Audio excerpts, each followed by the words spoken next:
Okay, so in this file, the problem is going to be solved two ways. There are two files. This file is the easy way, and the more difficult way is next file, or the file with the same name but in a more advanced one.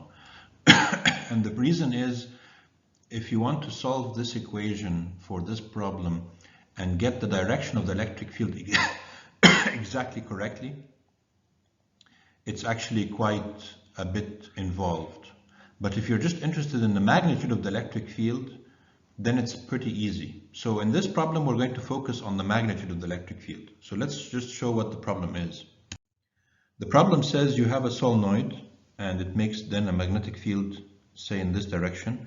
The current changes with time, cosine omega t, so of course the magnetic field will change direction. Sometimes it will be to the left, sometimes it will be to the right, and sometimes it will be large and small. The current is oscillating, so also the magnetic field is oscillating. And then it's asking what is the electric field at some radius r bigger than the radius of the solenoid, and what's the electric field at some radius r less than the radius of the solenoid. So it has two required things. So just to look at the magnetic field created by this kind of current at time 0, cosine 0 is 1, so the current is I max, so that means the magnetic field points to the left, and you can use the right-hand rule to show that. As time increases such that omega t is pi over 4, then the magnetic field is still to the left, but it's weaker. As you go to omega t equal to pi over 2, then cosine pi over 2 is 0, and you get 0 current, so there's no magnetic field. And as the omega t becomes 3 pi over 4, the magnetic field becomes to the right, and it's a bit weak. And as omega t becomes pi, then cosine pi is minus 1, so the current is completely reversed than what it is here, and so the magnetic field is to the right with the maximum value. So the magnetic field will keep on oscillating like this, back and forth, back and forth. And of course, because you have a change in magnetic field, you have a change in magnetic flux, and so you have an induced electric field. That's the physics of the problem. So the equation that I mentioned above, if you want to get it exactly correctly with the exact sign of the electric field to show the exact direction, there's another file for that. This file, we're only going to be caring about magnitudes. So if you take the magnitude of both sides, I don't need to worry about this minus sign. I don't need to worry about the dot product, because the magnetic field and the area vector, the angle between them is either 0 or 180. And so it doesn't matter if there's a minus sign here, no problem. So B dot dA becomes BdA, and B is constant all over the solenoid at one particular time. And so you can take B outside, it becomes B times the area. So this whole thing becomes just the rate of change of B times the area. The left-hand side, because the electric field goes around in circles, and the elements of length ds will take them to go around the circle. So the angle between E and ds is again either 0 or 180. We don't care at this point. It's just that the important thing is that this integration becomes E times 2 pi r. And so you get basically, since the area is constant, you get A dB by dt under the magnitude. So if we're just focusing on the magnitude of the electric field, then you can get the magnitude of the electric field by dividing by 2 pi r, and you'll get the result on the right-hand side. So again, here you see the ds vectors. We don't need to use the ds vectors in this problem, but just showing the way they are when r is bigger than the radius of the solenoid, this is what they would look like. And the electric field goes around in circles also.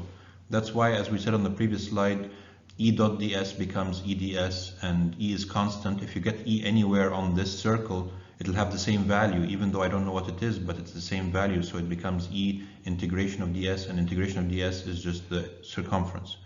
But going back to the required, we said we needed to get dB by dt. Well, this is B. The magnetic field due to a solenoid, an ideal solenoid, is mu naught Ni. If you substitute the current that you have in the problem, and now we take the derivative. What's the derivative of this expression with respect to time? Derivative of cosine is minus sine, and you take the derivative of what's inside the cosine, omega outside also. So that's where this omega came from, and there's the sine, and there's the minus sign. Of course, we don't care about the sign, so we just care about the magnitude of dB by dt. But anyway, this is the final equation that we got before. The left-hand side was E times 2 pi r. The right-hand side is A times the derivative of the magnetic field with respect to time. Now here it comes the issue of determining what's A, what's the area.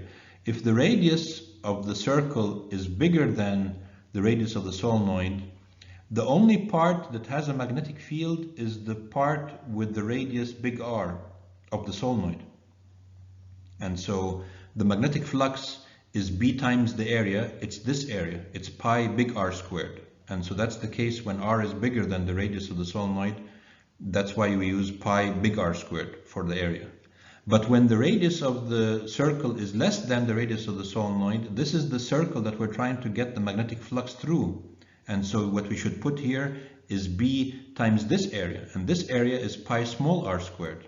And so that's why when r is less than the radius of the solenoid, you get pi small r squared instead of pi big R squared. This is where you get the difference between the two regions. So we can substitute then the area for each case and find a formula substituting the magnetic field, the rate of change of the magnetic field. We can find a formula for the magnitude of the electric field inside or outside the solenoid. And that's what these two equations are. This one is for outside. You see that the electric field goes like 1 over r. But inside the solenoid, the electric field goes like proportional to r. And so that's basically just the magnitude. As I said, there's another video that has exactly the details of how to get the electric field with the sign, with the correct sign, with the correct direction, but that involves a bit more complicated derivation. So this is all what's required to get the magnitude.